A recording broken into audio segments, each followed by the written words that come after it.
Hello मेरे प्यारे बच्चों आज हम क्लास 9th के चैप्टर 2 के इस मैटर अराउंड अस प्योर के ही इंटेक्स्ट क्वेश्चन को लेंगे जो कि पेज नंबर 18 पर गिवन है। तो चलो देखते हैं क्वेश्चन 1 में हमसे क्या पूछा गया है। क्वेश्चन 1 में पूछा गया है differentiate between homogeneous and heterogeneous mixture with example. So अब यहाँ पे हमसे कहा गया है कि हमें होमोजीनियस और हेट्रोजीनियस मिक्सचर के बीच में डिफरेंस बताना है एग्जाम्पल्स के साथ। तो बच्चों ये क्वेश्चन जो है हम पहले वाली वीडियो में बहुत अच्छे से कर चुके हैं, तो आप प्लीज़ उस वीडियो में से इस क्वेश्चन का आंसर देख लीजिएगा। तो चलो अब हम नेक्स्ट क्वेश्चन को देखते हैं। नेक्स्ट क्वेश्चन में हमसे क्या पूछा गया है। तो हमसे नेक्स्ट क्वेश्चन नंबर 2 में पूछा गया है how are sol solution and suspension different from each other. अब बच्चों यहाँ पे सबसे पहले कन्फ्यूजन होने की कोई ज़रूरत नहीं है। सोल जो होते हैं वो कोलाइडल सॉल्यूशंस को ही कहा जा रहा है यहाँ पे। तो मतलब यहाँ पे हमसे कहा गया है कोलाइडल सॉल्यूशंस और सस्पेंशंस के बीच में हमें तीनों के बीच में अंतर को बताना है। तो चलो इसका आंसर देखते हैं। आप अपना आंसर में ऐसे ही बना लेंगे।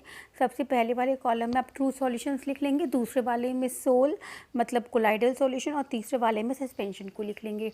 अब सबसे पहला डिफरेंस देखते हैं। सबसे पहला डिफरेंस क्या है। ट्रू सॉल्यूशन में size of particle is less than 1 nanometre. तो बच्चों जो इसका साइज़ होता है पार्टिकल का वो 1 नैनोमीटर से भी कम होता है।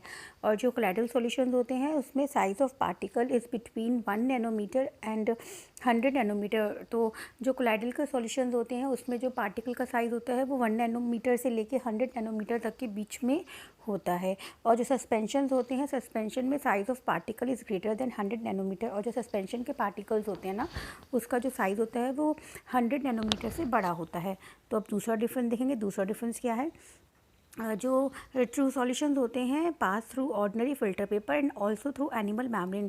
तो जो बच्चों ट्रू सॉल्यूशंस होते हैं ना वो फ़िल्टर पेपर के भी पार हो जाते हैं। और जो पार्चमेंट पेपर जो होता है ना जो एनिमल मेम्ब्रेन होता है उसके भी पार हो जाते हैं। उसमें भी बच्चों जो ये पेपर होता है पार्चमेंट वो एनिमल की स्किन से प्रिपेयर किया जाता है, ठीक है। और ये जनरली काफ, गोट और शीप की स्किन से प्रिपेयर किया जाता है, ठीक है।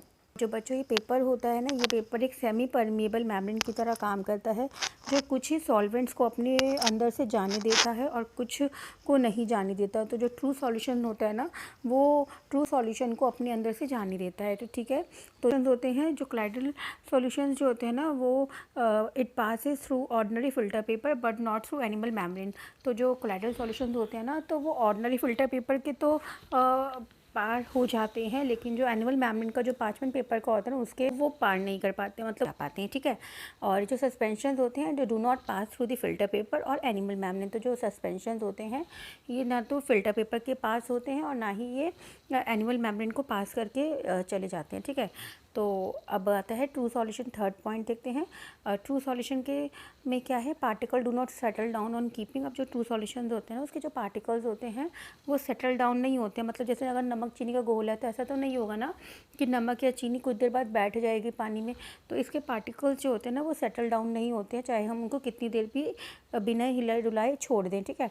और कोलाइडल सॉल्यूशंस के particles do not settle down by their own but can be made to settle down by centrifugation. अब ये कहते हैं कि जो कोलाइडल सॉल्यूशंस होते हैं ना उनके पार्टिकल्स वो अपने आप सेटल नहीं होते हैं जैसे ट्रू सॉल्यूशन होता है, लेकिन अगर उनके पार्टिकल्स को हम सेटल किया जाए बाय सेंट्रीफिकेशन मेथड से तो उसके पार्टिकल्स जो होते हैं वो सेटल डाउन हो सकते हैं, ठीक है।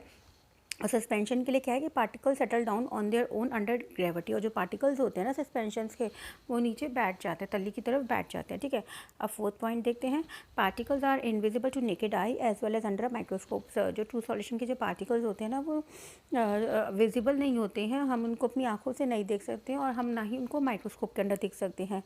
कोलाइडल सॉल्यूशंस के particles are invisible to the naked eyes but their scattering effect can be observed with the help of microscopes. अब वो कहते हैं जो कोलाइडल सॉल्यूशंस जो होते हैं ना उसके जो पार्टिकल्स होते हैं वो भी इनविजिबल होते हैं बट उनको हम माइक्रोस्कोप के अंदर देख सकते हैं। उनके जो स्कैटरिंग इफेक्ट होता है ना पार्टिकल्स का it can be observed with the help of microscope. और सस्पेंशन के पार्टिकल्स जो होते हैं these are the particles which are visible to the naked eyes, ठीक है। तो आई होप बच्चों को अच्छे से क्लियर हो गया होगा। अब देखते हैं नेक्स्ट पॉइंट्स क्या है इन्हीं के डिफरेंस में। तो बच्चों यहाँ पे मैं लिख देती हूँ ये ट्रू सॉल्यूशन के लिए है, ये कोलाइडल सॉल्यूशन के लिए और सस्पेंशन के लिए, ठीक है।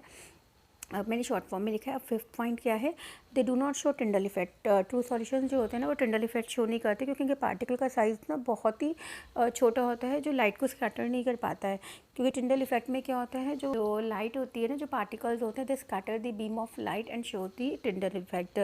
और जो कोलाइडल सॉल्यूशन के जो पार्टिकल्स होते हैं उनका साइज़ जो होता है ना तो बड़ा होता है ना छोटा होता है, बट इसी वजह से जो ये होते हैं ना कोलाइडल सॉल्यूशंस, ये जो बीम ऑफ लाइट होती है उसको स्कैटर कर पाते हैं, तो इसी वजह से टिंडल इफेक्ट को शो करती हैं। और जो सस्पेंशन होते हैं, सस्पेंशन में और may not show the Tyndall effect. ठीक है, सिक्स पॉइंट देखेंगे कि true solution does not show the Brownian movement. Brownian movement जो होती है ना वो पार्टिकल्स की बिल्कुल हैपर्ड और रैंडम मूवमेंट होती है किसी भी सॉल्यूशन के अंदर। तो जो ट्रू सॉल्यूशन होते हैं उसमें हमें ब्राउनियन मूवमेंट नहीं दिखती है। कोलाइडल सॉल्यूशंस में हमें ब्राउनियन मूवमेंट जो होती है पार्टिकल्स की वो दिख जाती है।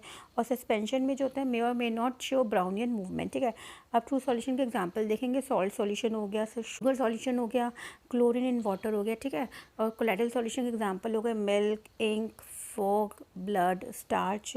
और सस्पेंशन के एग्जांपल्स हो गए sand in water, smoke in air, muddy water. ठीक है बच्चों, अब देखते हैं ट्रू सॉल्यूशंस के क्या होते हैं। ट्रू सॉल्यूशंस जो होते हैं होमोजीनियस मिक्सचर होते हैं। ठीक है, उनका यूनिफॉर्म कॉम्पोजिशन होता है। कोलाइडल सॉल्यूशंस क्या होता है, colloidal solution seem to be homogeneous but actually it is a heterogeneous mixture. अब जो कोलाइडल सॉल्यूशंस जो होते हैं ना वो देखने से तो होमोजीनियस मिक्सचर लगते हैं, बट एक्चुअल में वो क्या होते हैं, वो हेट्रोजीनियस मिक्सचर होते हैं। ठीक है, और सस्पेंशन क्या होता है, suspension is a heterogeneous mixture.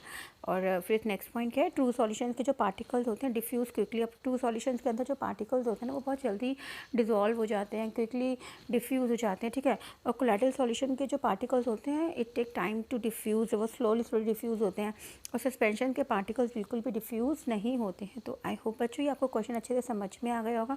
तो चलो अब नेक्स्ट क्वेश्चन देखते हैं। नेक्स्ट क्वेश्चन में हमसे क्या पूछा गया है। नेक्स्ट क्वेश्चन नंबर 3 में हमसे पूछा गया है, to make a saturated solution 36 gram of sodium chloride is dissolved in 100 gram of water at 293 kelvin. वो कहते हैं सैचुरेटेड सॉल्यूशन बनाने के लिए 36 ग्राम तो सोडियम क्लोराइड डिज़ोल्व किया गया है 100 ग्राम ऑफ वाटर के अंदर। तो फाइंड इट कंसनट्रेशन। तो अब हमें कंसनट्रेशन निकालनी है एट दिस टेम्परेचर। तो बच्चों टेम्परेचर का वैसे कोई रोल नहीं है, हमें सीधा कंसनट्रेशन का फॉर्मूला रख के ही अपने आंसर को निकालना है। तो सबसे पहले हम इसको सॉल्व कर लेंगे। मास ऑफ सॉल्यूट हमें पता है NaCl का कितना मिला है, 36 ग्राम डिज़ोल्व किया है।